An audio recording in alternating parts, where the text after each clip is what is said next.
Hola a todos, muy bienvenidos a un nuevo capítulo de Sociedad Libre. Me encuentro hoy día con Jack Ru. ¿Cómo estás, Jack?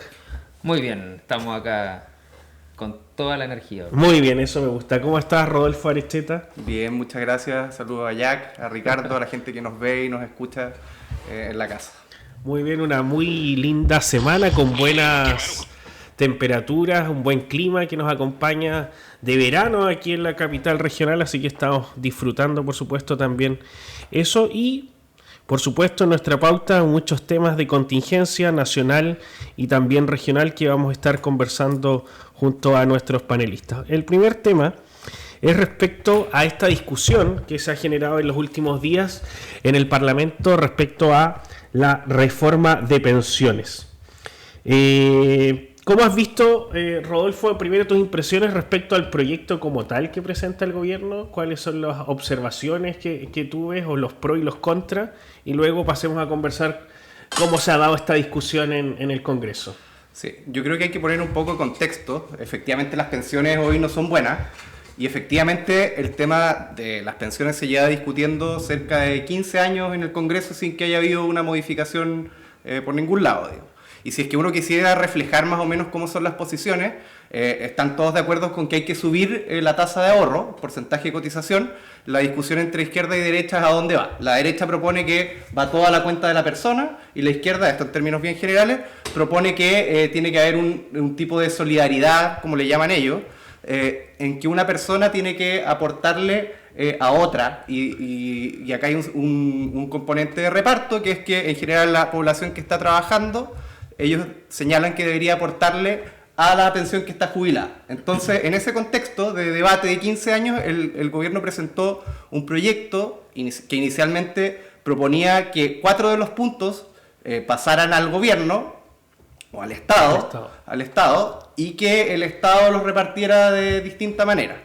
Y 2 de esos puntos, 2 de los 6, pasaran a la cuenta individual. Esto se rechazó y el proyecto fue mutando y quedó en 3 y 3. 3 para capitalización individual y 3 que pasaría al Estado, y el Estado lo reparte entre los actuales pensionados y otras, digamos, ítems que estableció el gobierno. ¿Y qué pasó esta semana en el Congreso? Bueno, este proyecto de 3 y 3 fue aprobado en general, pero el tema acá es que hay grandes críticas a la propuesta del gobierno, tanto desde el punto de vista técnico como de la opinión ciudadana. Técnicamente el proyecto es muy malo, porque se sabe que si yo, Rodolfo Arecheta o Ricardo Hernández pasa 3 puntos de su cotización a un jubilado actual, el problema, digamos, se traslada a 20 años más cuando Ricardo Hernández jubile, digamos. Ese 3% no hay cómo recuperarlo, y al final es chutear el problema. Ese es uno de los errores fundamentales de la reforma. Y otro error fundamental es que fomenta la informalidad. Yo, por ejemplo, Rodolfo Arecheta, abogado, en vez de Jack me pido algún servicio jurídico, yo se lo boleteo y de ahí me descuentan, y eso va a, digamos, mi cuenta de FP un pedazo, y con el proyecto del gobierno un 3% o más, porque ahí va con un poco de trampa, es un poco más, va a un fondo solidario. ¿Qué pasa? Que yo podría decidir que, como no va a mi cuenta, en realidad lo hago por abajo y no le cobro una boleta y me transfiere a mi cuenta y listo. Entonces fomenta la informalidad. Y también se genera un tercer problema que tiene que ver con que los fondos los pasa a administrar el Estado, y sabemos que el Estado en general tiende, cuando hay época de campaña y todo, tiende a usar los fondos no necesariamente en pensiones.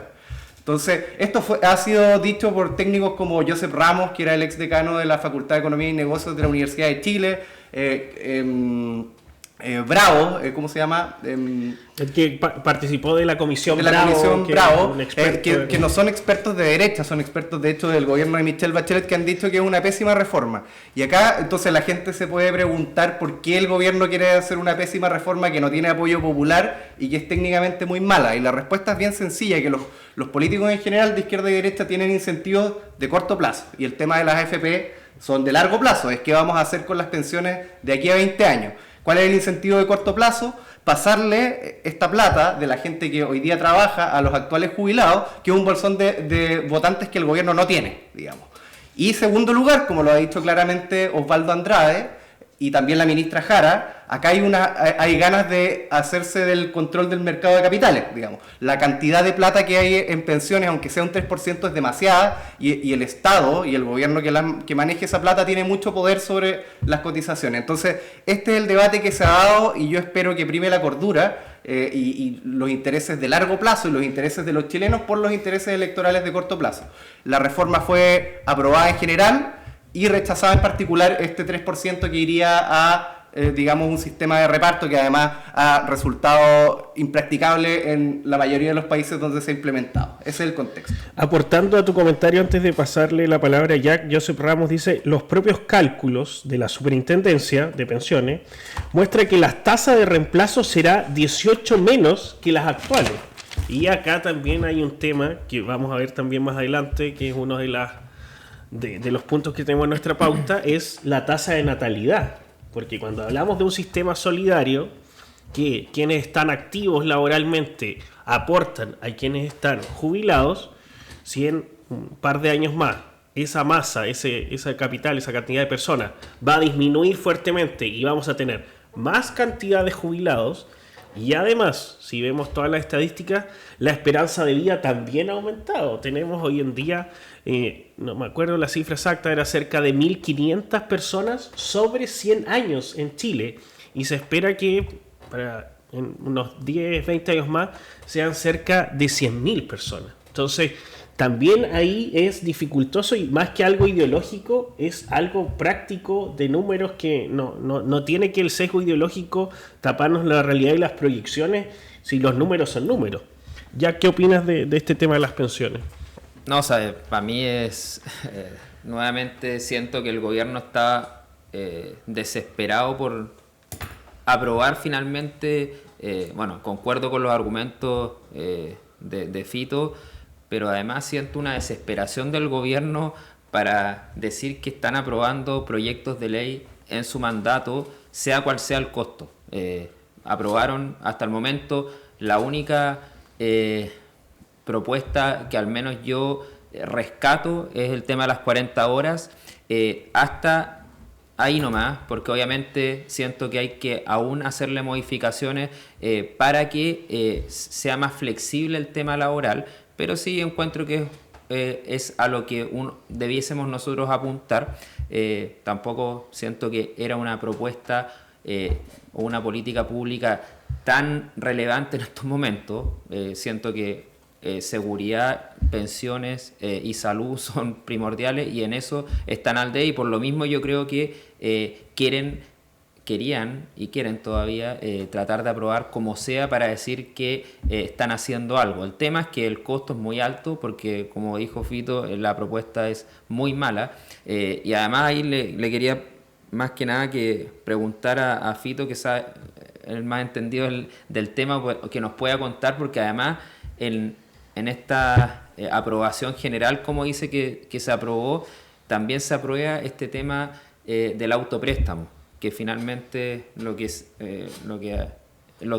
finalmente sacar no sé cuánto porcentaje es ahí, por eso le quería preguntar a Fito, pero es finalmente seguir sacando plata del colchón que cada uno tiene para las pensiones, y ya sabemos lo que pasó hace menos de 3 años con el tema del 10%. Sí, es bueno el punto que toca Jack en general respecto a lo que dices de la desesperación del gobierno, porque este proyecto entró de una manera y ahora para lograr la aprobación, o sea, el nivel de desesperación fue, en buen chileno, implicó que el gobierno se bajara los pantalones y se dieran un montón de iniciativas que son cada una en sí misma muy mala, digamos. El ejemplo que tú decías del autopréstamo, sí, es un autopréstamo que es acotado, digamos, tiene un tope y que en teoría se devuelve.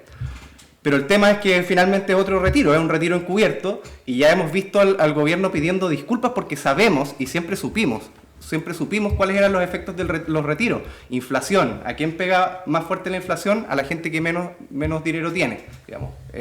Entonces, lo que estamos haciendo es repetir un error del pasado, cambiándole el nombre, y además hay un montón de otras cosas que se han hecho de muy mala manera. Por ejemplo, el tema de las tablas de mortalidad, que la ha defendido acá en la hora diputado Bianchi, es muy curioso porque acá hay hay dos alternativas, o ignorancia o derechamente mala fe, digamos.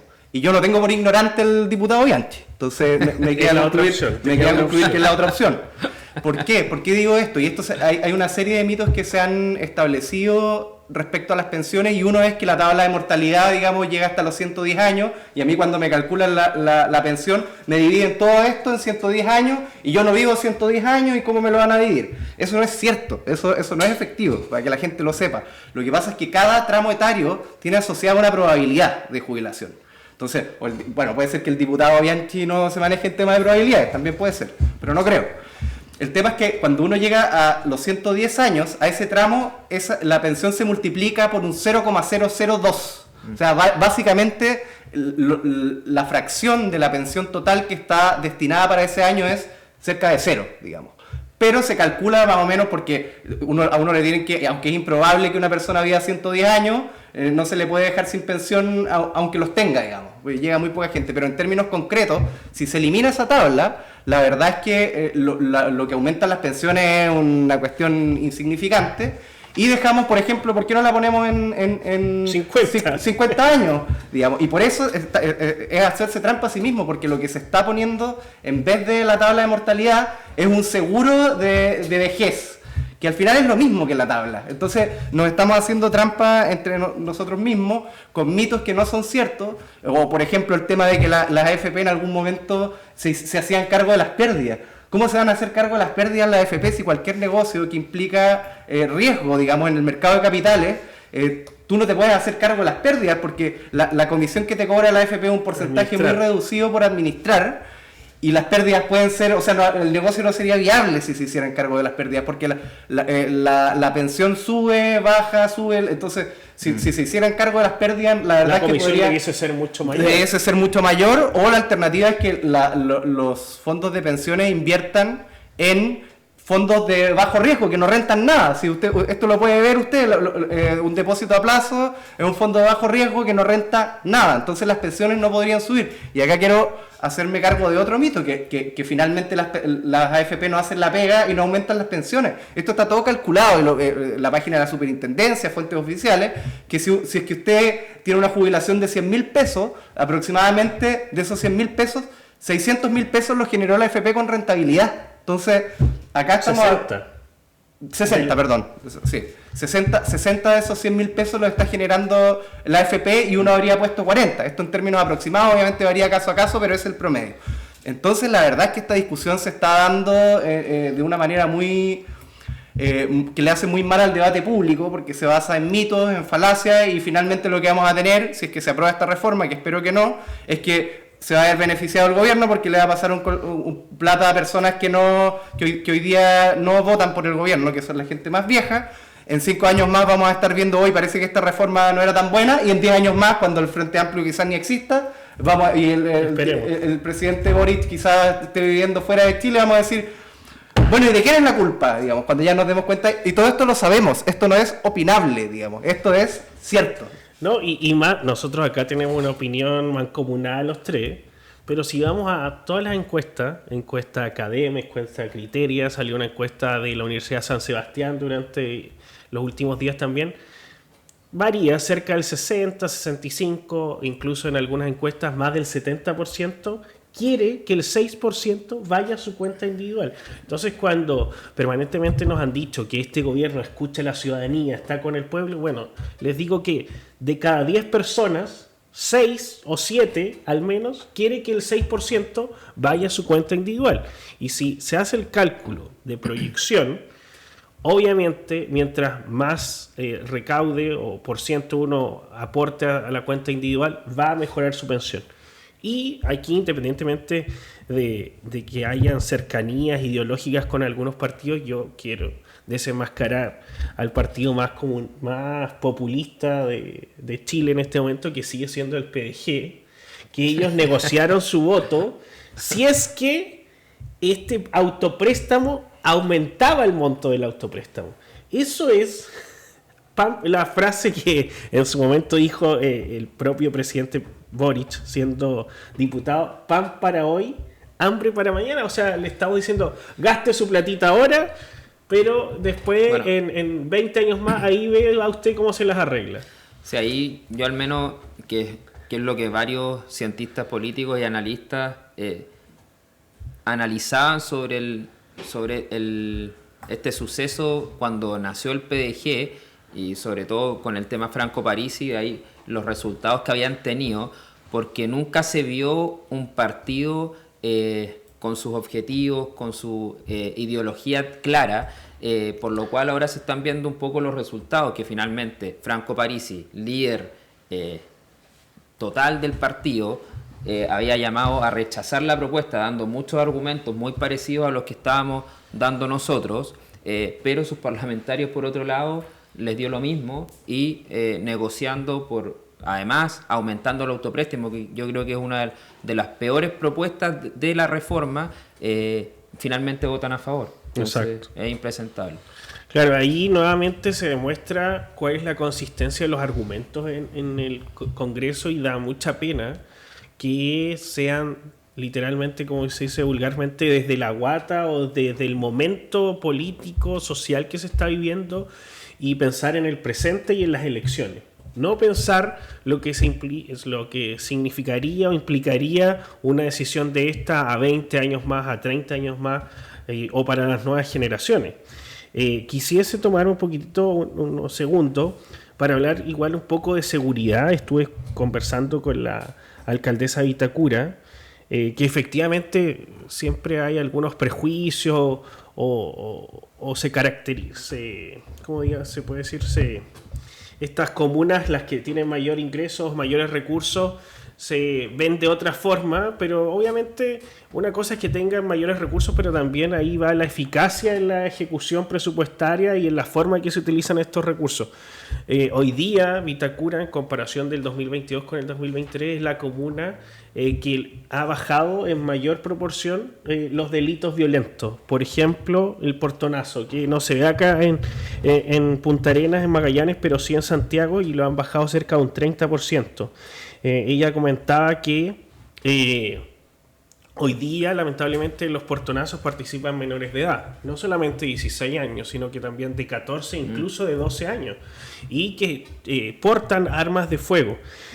Y en ese sentido, también de la delincuencia a nivel nacional, los homicidios, que hoy día son pan de cada día en los noticieros y en los medios de comunicación, han aumentado. El 2018 eran 845 y hoy día, el 2022, según las cifras oficiales, son 1.322. Entonces, cuando un gobierno nos dice, o esto lo han reiterado parlamentarios oficialistas, incluso la ministra Vallejo Otoa, que nos dicen es una sensación, y que esa sensación ha sido generada por lo que se difunde a través de los medios de comunicación. No es una sensación, son cifras. O sea, la gente no vive de sensaciones, y lo que muestran en televisión no son películas, es la realidad que lamentablemente estamos viviendo. Entonces, claramente hay un déficit. Se jactan que este es el gobierno que les ha modernizado, actualizado, comprado más vehículos a carabineros, pero no nos podemos quedar solo en los vehículos. La propia alcaldesa Merino comentaba que ellos detienen a una persona cometiendo incluso el delito al ser menor de edad o mayor de edad, y por la justicia que está sobrepasada, esa persona la vuelven a encontrar cometiendo el mismo delito otro a los días. Por lo cual, una cosa es que fortalezcamos nuestras policías, no solamente que anden en un auto de último modelo, eso no nos ayuda a su gestión, pero en cuanto a las herramientas, en cuanto a la modernización, a que existan más efectivos de carabineros, porque se requieren, falta ahí un apoyo y políticas de Estado. Y también, desde el punto de vista judicial, un fiscal en promedio maneja más cerca de 1.800 causas al año. Entonces, ¿cuál es la carga laboral que tiene la fiscalía? Y tampoco uno le puede exigir tanta velocidad, veracidad y profundidad en las investigaciones cuando están colapsadas. Y todos pedimos justicia, y ellos, quienes tienen que ejercer esa función, no tienen los recursos, hablo de personas más que nada, necesarios para ejercer su labor. Entonces es bastante complicado, y han insistido en este titular que ellos han sido el gobierno que más le ha otorgado recursos a carabineros. Y otra cifra muy impactante es el tema de los extranjeros, que no es por demonizar ni generar una caricatura, pero hoy día en Chile la población de extranjeros es del 7,5%, pero la población penal es del 15%. Y la población penal en regiones fronterizas como las del norte es cercana al 50%. Entonces, cuando vemos acciones como la ministra Toa, que está con un parlante en la frontera para que la gente no pase, que claramente no tiene ninguna efectividad, son situaciones que no van a solucionarse por un parlante más o un parlante menos. Y incluso vimos durante los últimos días videos que las personas... Era un paseo. Bueno, el mismo fiscal. De hecho, eso quería decir, que lo tengo acá, las declaraciones del fiscal regional de Tarapacá, que digamos que es donde las papas queman, donde están pasando, digamos, todos los días. Como Pedro por su casa. Caravanas de migrantes. Dijo, comillas, que la situación en el norte está sin control.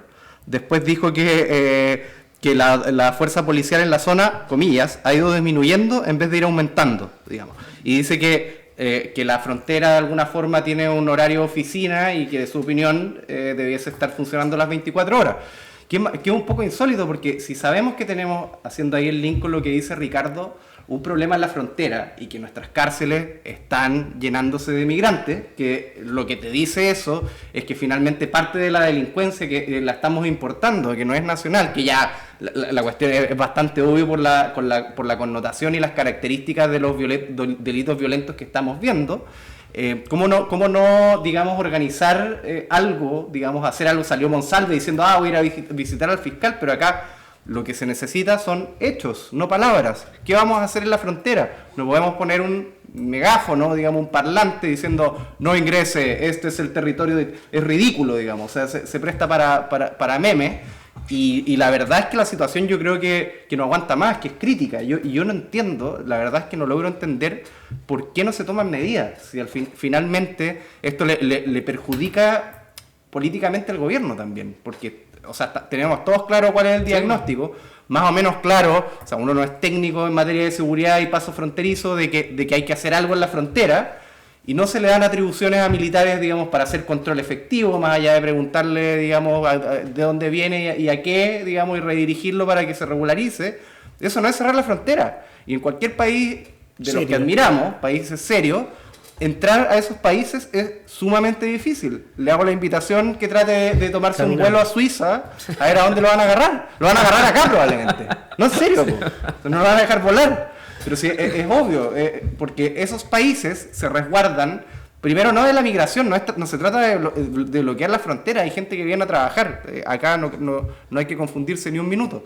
Lo que yo creo es que hay que hacer un filtro de quienes llegan. Entonces, que sale el ministro, me da por decirle ministro, el subsecretario Monsalve, porque hace un poco más de pega que la ministra, sí, debe ser, firmando un acuerdo con Venezuela, respecto a que van a enviar información de los antecedentes penales, y 2 días después sale un periodista venezolano diciendo que en realidad eso es una farsa porque no existen esos antecedentes.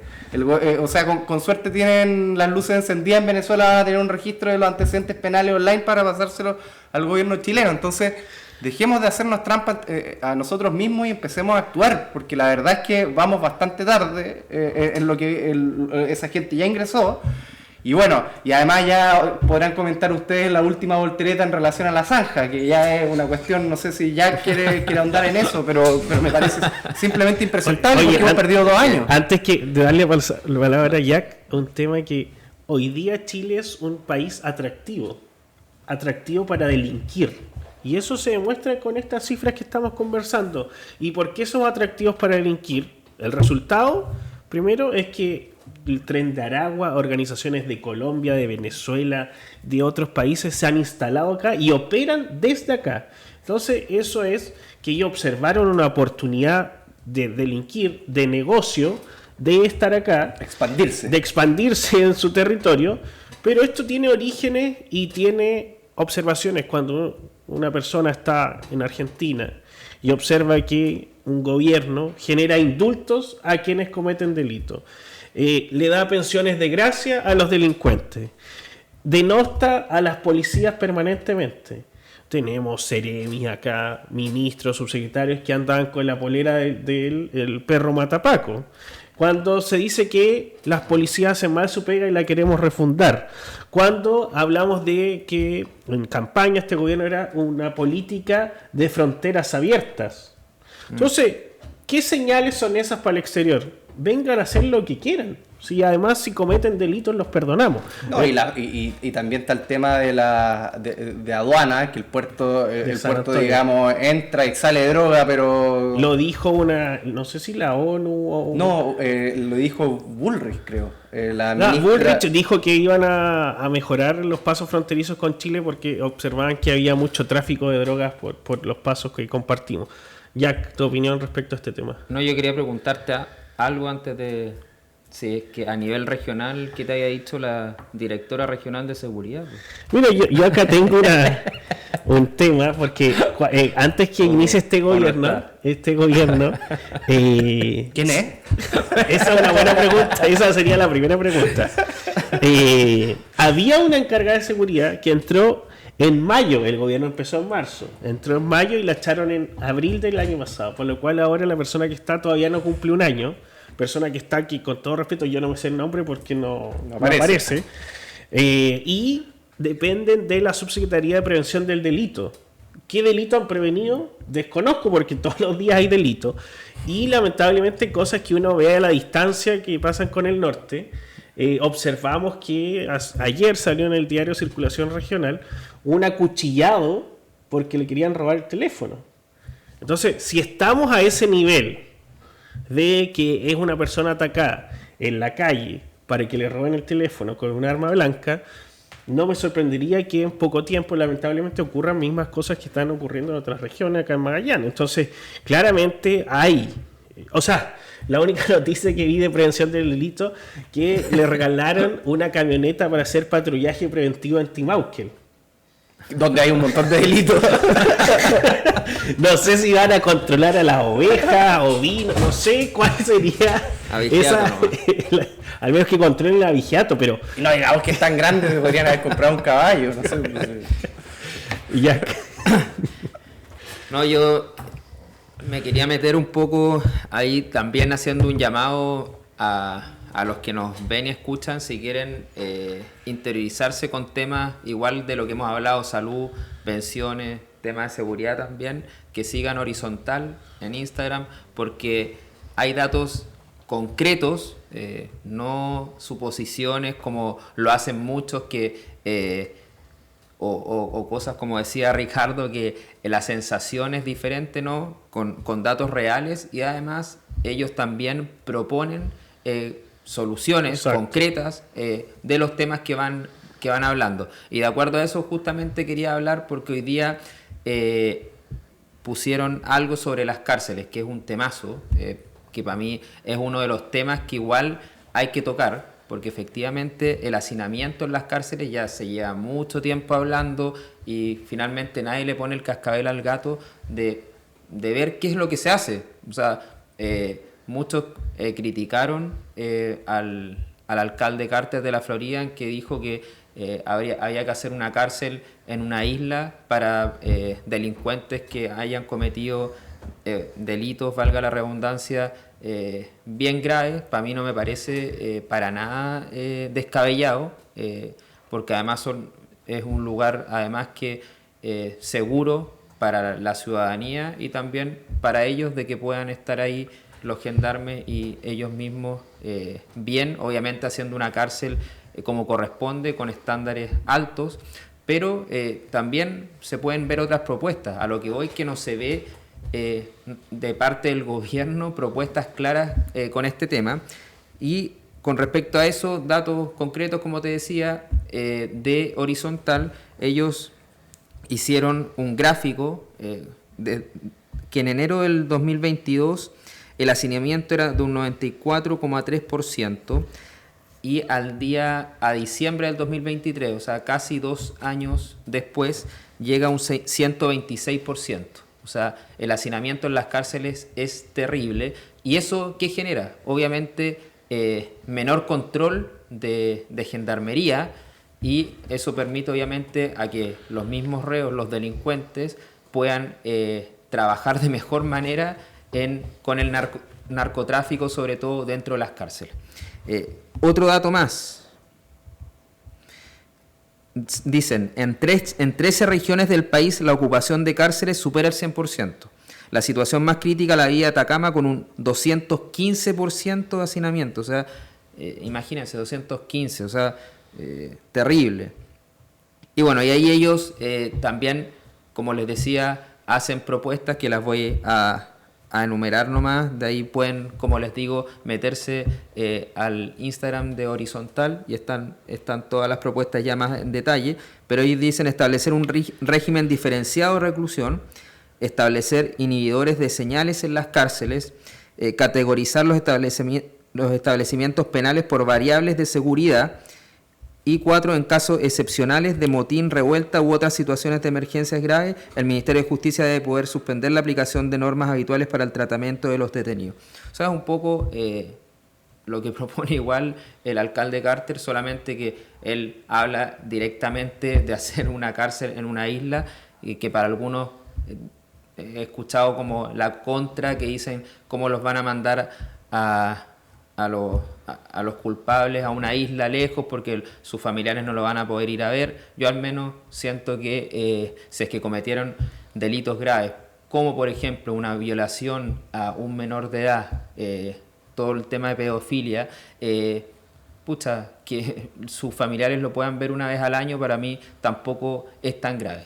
Es una opinión muy personal. Yo quiero vincular lo que dice Jack respecto a los datos, porque efectivamente uno tiene derecho a sus propias opiniones, pero no a sus propios datos, y vincularlo con lo que hablábamos recién de la reforma de pensiones.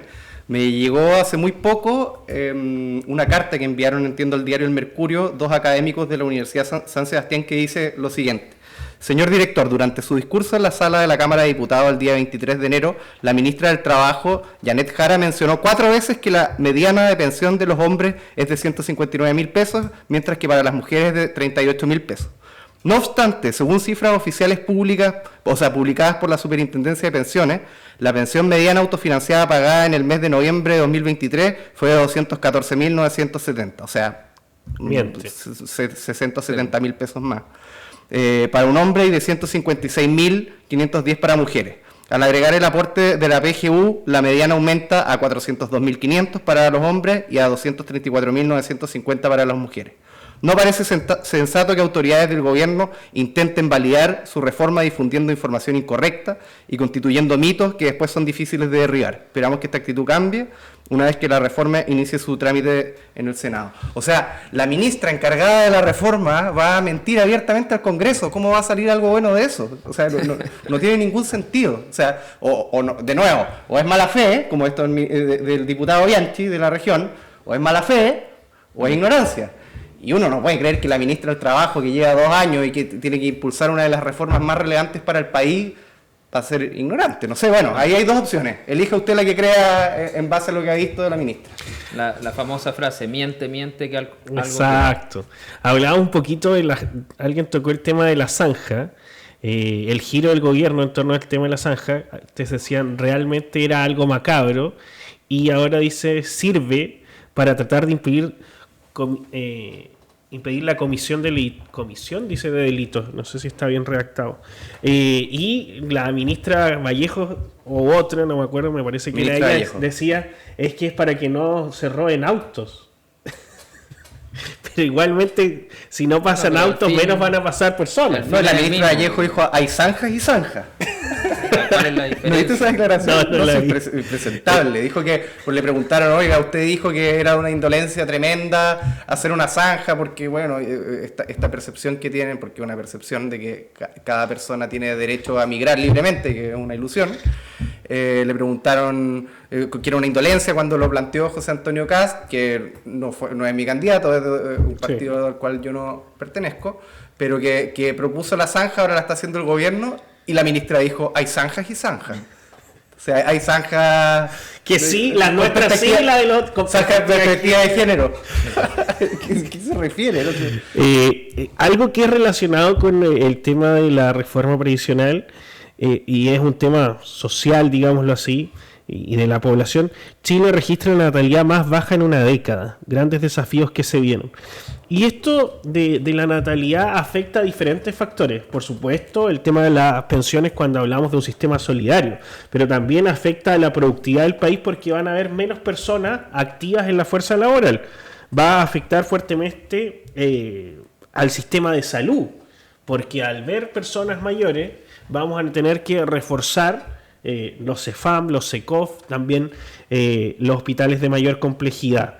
Y esto es un tema que igual se puede trabajar. Estas estadísticas, existen proyecciones de décadas que vaya haciendo el INE con diferentes factores, por lo cual claramente ya debiésemos estar preparándonos para esta situación. En base a ese tema, ¿qué opinan? ¿O cuál sería una solución? ¿O cómo nos podíamos preparar, Jack, Rodolfo? Ahí tú... Vaya, Jack, por favor. No, o sea, yo Más deporte, por ejemplo, también Ya sería... demasiado. Deporte sería bueno impulsar actividades deportivas para las personas que ya tienen 60, 70 años, comprendiendo que, según algunas proyecciones, podrían llegar a vivir 100 años. Entonces necesitamos que ese grupo etario igual tenga actividad física para que su júbilo sea de mejor calidad. Sí, o sea, hay hartas cosas con respecto a eso. De hecho, podríamos hablar un programa entero. Pero, sinceramente, yo siento que por lo mismo es tan importante que el Estado, más que un gobierno en particular, y por eso es tan importante que la clase política esté a la altura para ir viendo las prioridades. Porque obviamente no se puede trabajar en todo, sí, obviamente no hacer una sola cosa, pero sí hay que poner prioridades, y tenemos muchas prioridades. Podríamos hablar, yo al menos mi caballito de batalla también es el deporte, pero sé que en estos momentos la seguridad está desbordada, pensión y salud también, que son los tres temas más fundamentales, por lo cual sé que el deporte lamentablemente en estos momentos no es prioridad. Me hubieses preguntado el 2018, 2019, cuando el país económicamente andaba bien, veníamos bien, la seguridad obviamente existía, pero no estaba desbordada, te hubiese dicho, prioricemos el deporte en estos momentos. Prioricemos el deporte, sigamos con las pensiones y salud, pero la seguridad en esos momentos no era tan prioritario, sí, pero se podía hacer algo más con el deporte. En estos momentos, lamentablemente, siento que el deporte no es la prioridad, lamentablemente, como te digo, porque se necesita. Pero sí, o sea, hablando como del tema tuyo en particular, es un tema para los adultos mayores, qué es lo que van a hacer, más sabiendo que obviamente están viviendo más y que finalmente muchos adultos mayores ya de 80, 90 años empiezan a quedar solos, y solos para partir porque sus amigos empiezan a morir, y además en muchas ocasiones la familia también los empieza a dejar solos. Sí. Por lo cual obviamente ahí siento que sí el Estado debe cumplir un rol social totalmente. Ahí yo al menos para los más liberales quizás ahí yo tengo un tema de que sí el Estado para este tipo de cosas sí tiene que jugar un rol de hacerse cargo de estas personas, porque obviamente para mí deben vivir sus últimos años de la mejor manera, y una de las maneras sí efectivamente es el deporte, o sea, totalmente, pero ahí yo siento que hay diferentes maneras, y ahí siento que nos podemos, o sea, yo al menos me diferencio de lo que cree el gobierno actual, que el gobierno cree que el Estado debe proporcionar todas estas soluciones. Yo siento que no, que se pueden hacer temas, por ejemplo, público-privadas, de que existan fundaciones en el buen sentido de la palabra, y que trabajen como corresponden, como lo hace la misma Teletón, por ejemplo, en el tema de rehabilitación. También en el tema deportivo hay muchas clubes sociales que hacen un tremendo trabajo, y que ¿por qué darle al Estado la administración al 100%? O sea, hay mucha gente que ama el deporte en este caso y que está dispuesto a trabajar en pos de por ejemplo, de los adultos mayores para brindarles una mejor vejez. Sí, yo creo que volviendo al tema de las pensiones y una mirada un poco más macro, finalmente es un montón de plata que es inimaginable para mí, para la gente que nos escucha también. Es la cantidad de plata que se necesita para dar pensiones, por ejemplo, para que una persona siga ganando un sueldo similar al que ganaba al momento de jubilar, es inmensa, digamos, y países enteros se van al precipicio, caen en un precipicio cuando hacen esto mal, digamos. Y nosotros estamos en esa decisión y hay que ponerse en los dos lugares, porque hoy día nosotros somos jóvenes, acá los de este panel, todavía, no tanto, pero sí. Y de alguna forma, o sea, eso nos va a tocar a nosotros después. Exacto, 30 años más. 30 años más vamos a estar en esa misma decisión y hay que ver la mejor manera de hacerlo. Si acá hay incentivos, lo que yo decía en un informe del Banco Central del 2017, dice que si es que las personas jóvenes no sienten que su cotización les pertenece, su cotización previsional, hay un incentivo a la informalidad y es obvio, pero sí es obvio. Imagínate que, o sea, haciendo el cálculo de más o menos, yo lo hice el otro día, de cuánto, si es que es un 3% que se va al Estado o a otra persona o no a mí, cuenta, yo calculaba que al año eso significa que son más de 2 días que yo estaría trabajando por digamos, estaría trabajando sin que me paguen.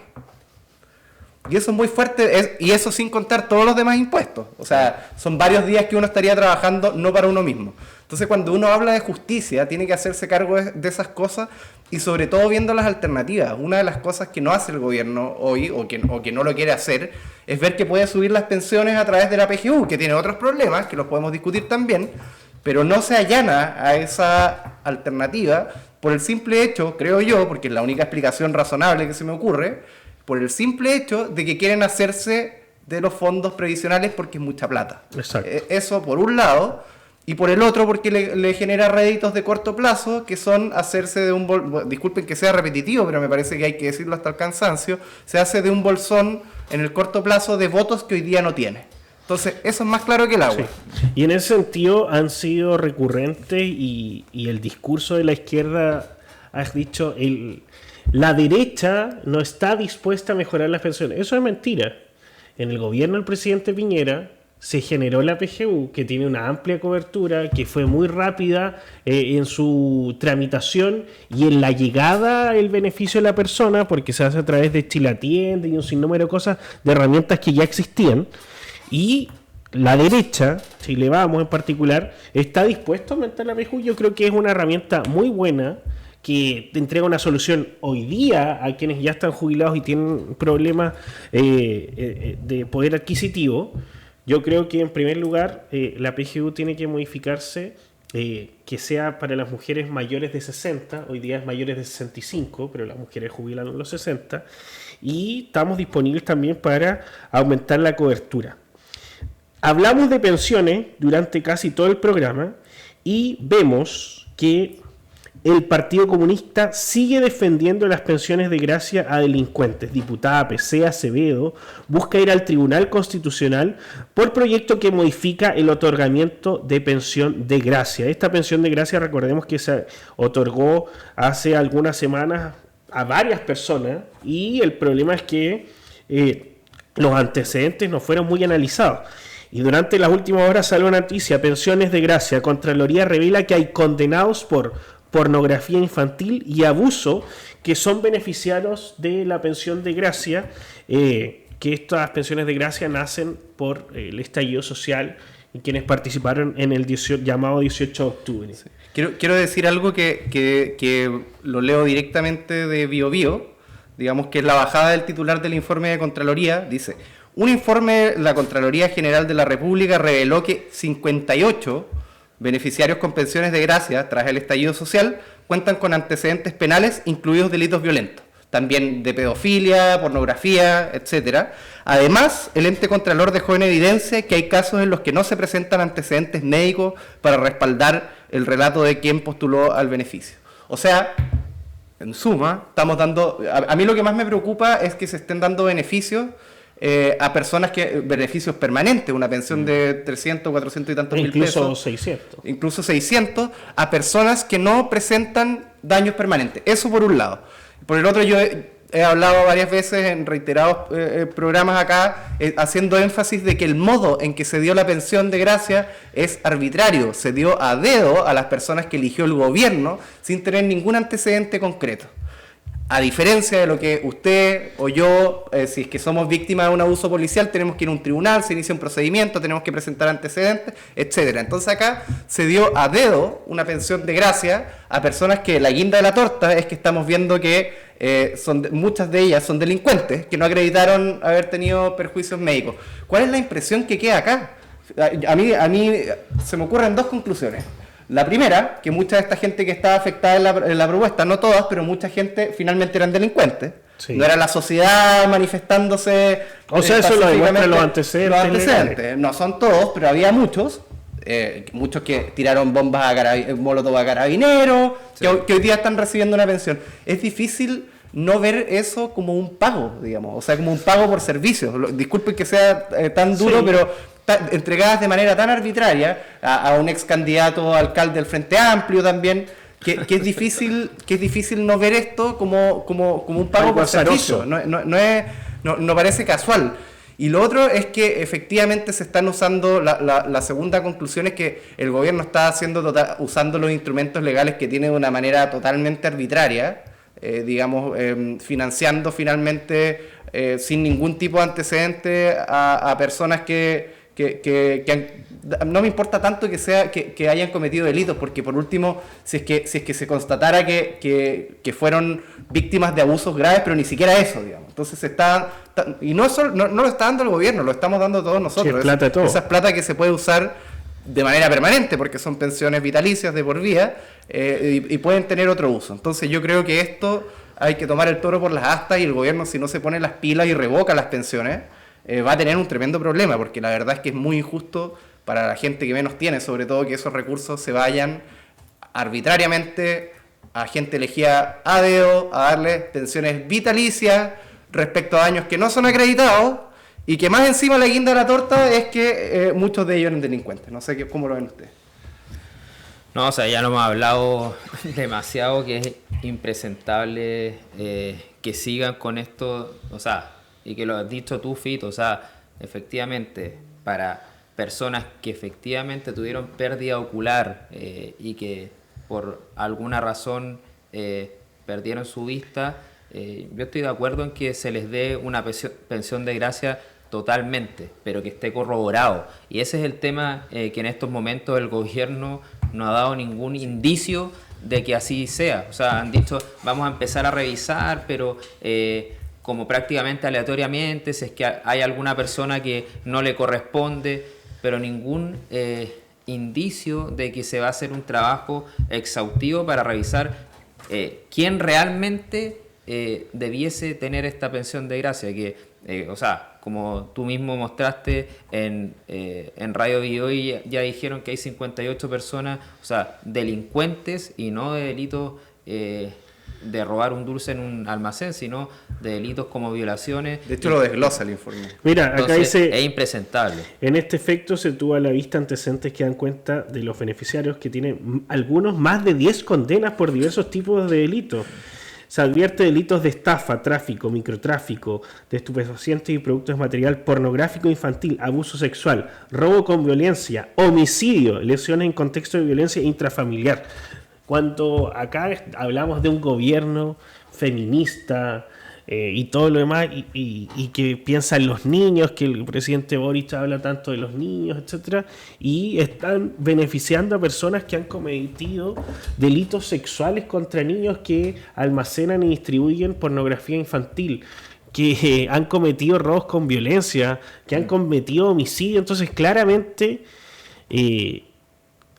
el otro día yo puse una palabra aquí que después Fito me la comentó, que yo dije poca prolijidad en los antecedentes. Hoy día uno en un computador pone el nombre de una persona, el root, y te sale el historial de antecedentes. No es nada muy difícil ni hay que ir al FBI para saber estos antecedentes.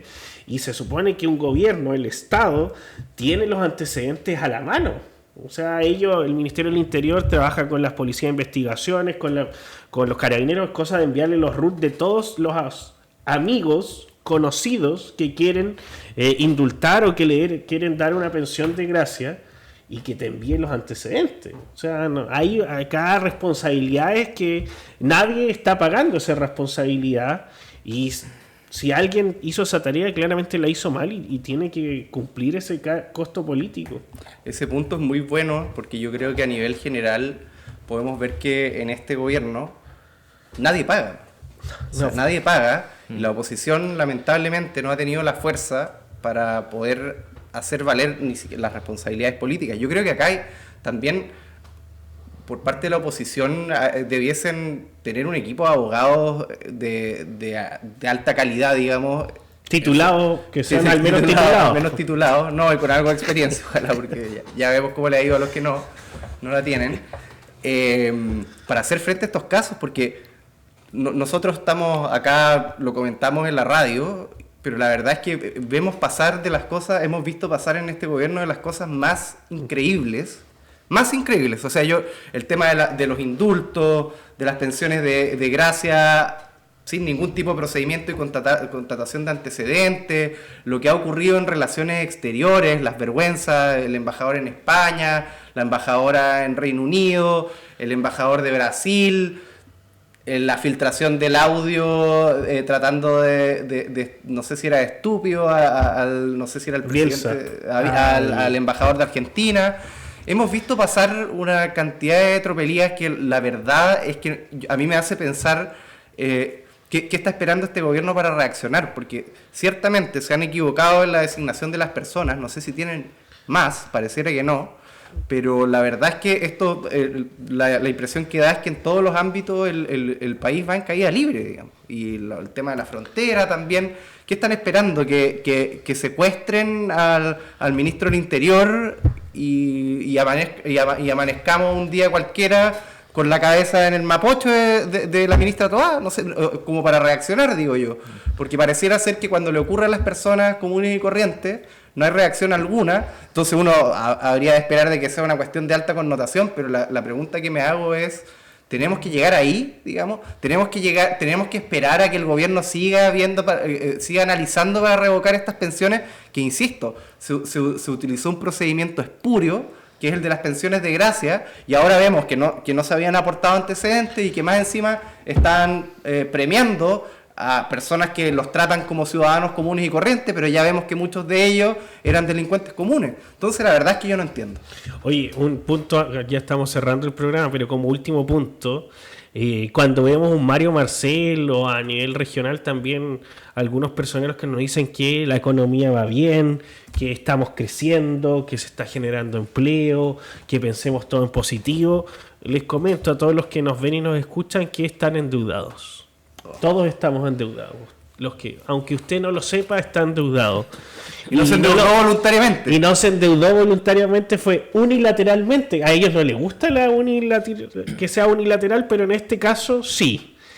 El gobierno emitió nuevo bono por $1.700 millones para financiar programas sociales.